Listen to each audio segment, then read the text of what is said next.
Hi, my name is Zachary Vex of ZVEX FX. This is the history of the Fuzz Factory condensed version. The original prototype, November 1995, world's first self-oscillating germanium fuzz.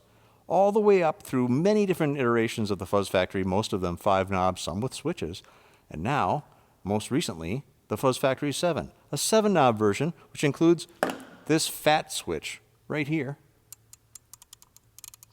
10 positions of variable subs for the low end passing through the center of the circuit. Today, we are introducing the Fuzz Factory Eurorack module.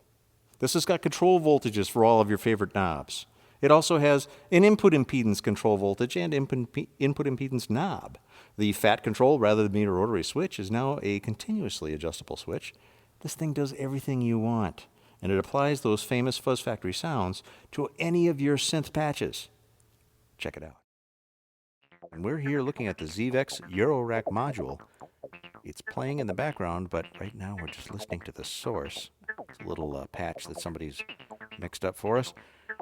Let's take a look at the thing. It's got the original knobs of the Fuzz Factory, which would be the gate, comp, drive, and stab. Volume is missing. Apparently these synth guys don't really like volume controls. There's a dry-wet knob over here that lets you go between the completely dry sound and the post-Fuzz Factory sound. We'll get to that soon. There's a range switch that goes between -20, -40, and 0 dB. It's on 0 right now. 3 positions. And then down here we have a bunch of extra controls and also some control voltage inputs. I'll zoom in a little bit here.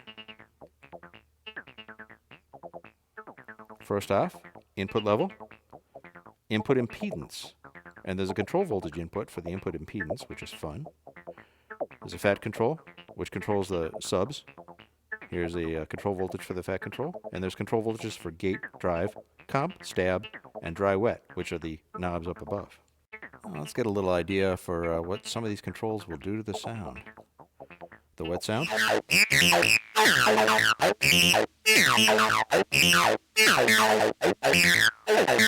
Now, to get it to self-oscillate, we begin by removing or reducing the stab control.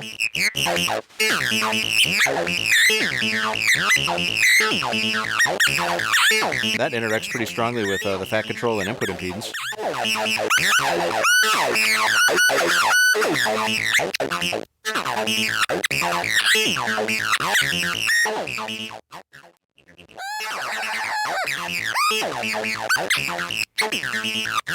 Well, as you can hear, the too much fat gets rid of self-oscillation completely.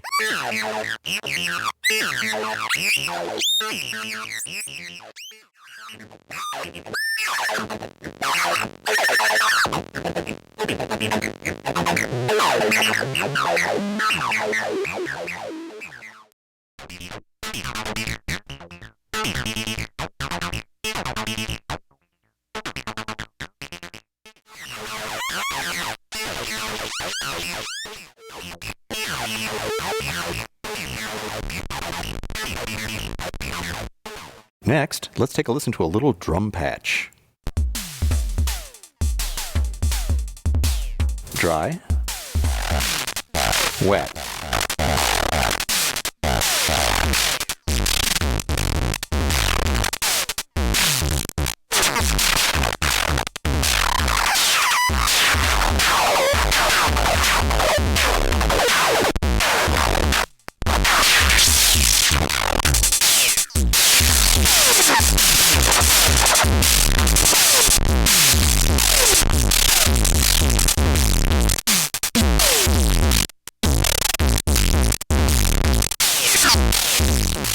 Dry.